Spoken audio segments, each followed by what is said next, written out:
It was the minute before midnight when the sound came. Not a loud bang, just a single, slow, insistent knock.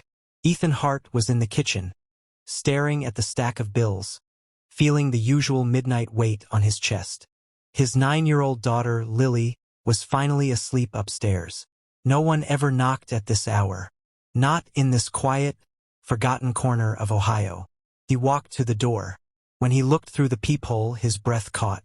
Standing on his porch was Ms. Rowan, his boss, the CEO, the sharpest, most controlled woman he knew. But tonight, her expensive coat was torn at the cuff. Her hair was a mess, and her eyes were not just red, but panicked. He opened the door just a crack. She didn't ask to come in. She just leaned forward, her voice a terrified whisper. "Ethan," she choked out, "I need you to tell me a story." He stared, confused. "A story, Ms. Rowan? It's midnight." She gripped the doorframe, her knuckles white. "No. I need you to tell me the story you told the police last month. The one about how your wife died. Say the exact words. Say them like you mean them. And look at me." Ethan froze. Why was she asking this? Why now? And how did she even know about that call? Before we continue, please remember to like, subscribe, and hit that notification bell for the Tales by Nanya channel. Your support helps us share tales of hidden strength and quiet courage. Ethan Hart had a simple job: run the night shift at Apex Print. But his real job was being the only parent to Lily. His wife, Sarah, had died 3 years ago. It wasn't a sudden, clean end. It was a long, slow illness that had eaten up their savings, their time, and finally, her life. He carried the grief like an invisible backpack full of bricks. He didn't complain. He just worked. He was known for being the quiet one, the one who never asked for a raise, never took a sick day, and always said, "I'm fine." He needed the job.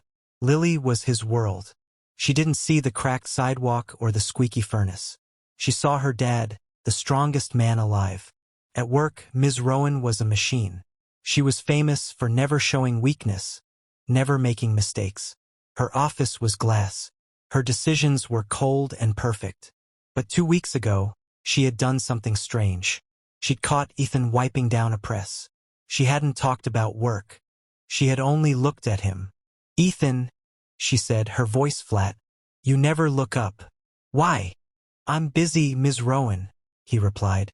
"I'm fine." She leaned in, her perfect face serious. "That's not an answer. That's a shield. You keep saying you're fine, but you look like a bridge about to collapse." He walked away. He had learned years ago that when you're poor and grieving, you don't let the successful see you bleed. Now, at his door, her strange demand hung in the air. "Say the story, Ethan. Now." He took a breath, letting out the story he'd polished for the insurance, for the doctors, for the grief counselor, the safe, clean, distant version. "My wife was sick for a long time. It was a heart condition. She passed away quietly in her sleep last month, after a complication." Ms. Rowan's eyes narrowed. "You said last month.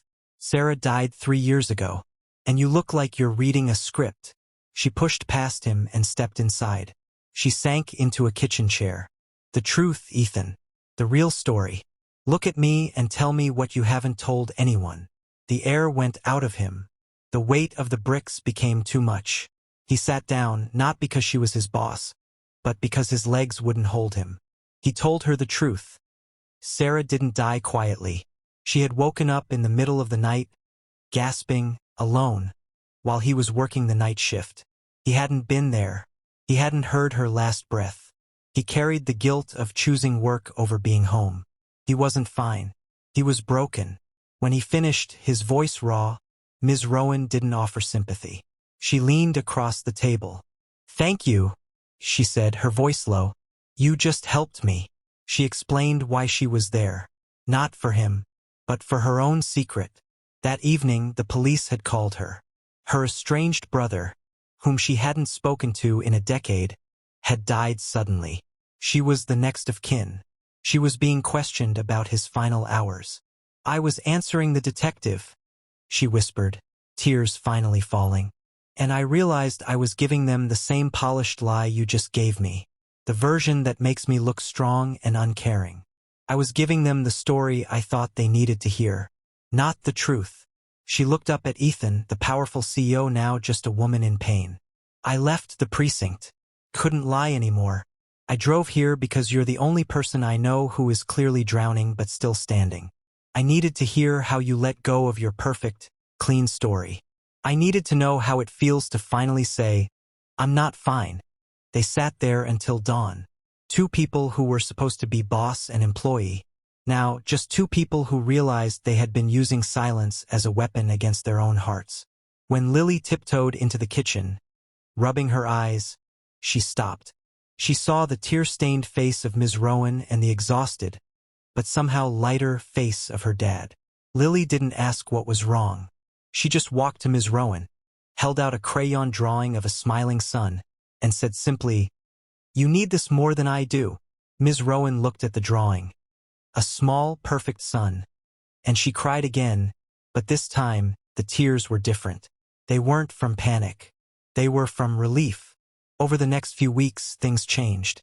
There was no special treatment at work. But there was a new kind of visibility. When Ethan had a terrible plumbing emergency, Ms. Rowan, knowing his situation, quietly authorized an interest-free loan through the company's emergency fund, an unheard-of policy. When Ms. Rowan was struggling with the funeral arrangements for her brother, Ethan, knowing what she was going through, simply emailed her a list of the best, most discreet funeral homes he had used for Sarah. No questions, no pity, just action. Kindness wasn't a policy change. It was a new way of seeing each other. Months later, at the annual company dinner, Ethan expected to be in the back corner. Ms. Rowan took the microphone. She was her usual powerful self, but her eyes, when they scanned the room, landed on him with a depth they never had before. Every year, we honor our top performer, she began. But this year, we honor a different kind of strength. She paused, looking directly at Ethan. We honor the people who carry silent burdens for years. The ones who keep the machines running while their own lives are falling apart. They don't look for praise. They look for work. She called his name. As he walked up, stunned, she didn't talk about his printing numbers. She just placed the award in his hand. Then she leaned close so only he could hear. Thank you for telling me the truth about your wife. It gave me the courage to tell the truth about my brother. Ethan looked back at the CEO, who now looked less like a machine and more like a human being. He didn't say, I'm fine. He said the only honest words he had left. We're standing, Ms. Rowan. That's enough. The midnight knock wasn't an interruption. It was an intervention. It was the moment two people, trapped in their own perfect stories, realized they had to break the script to save themselves. Sometimes the greatest act of courage isn't surviving a tragedy. It's walking to someone else's door at the darkest hour and whispering, I need you to tell me how you learned to stop pretending. We all carry a midnight story. Find a safe place to knock. Find someone who will listen to the messy, imperfect truth. That moment of shared honesty is the bridge that carries you from drowning alone to standing together. If the story spoke to you, tell us in the comments. What is the one thing you are tired of pretending is fine in your own life? We read every comment.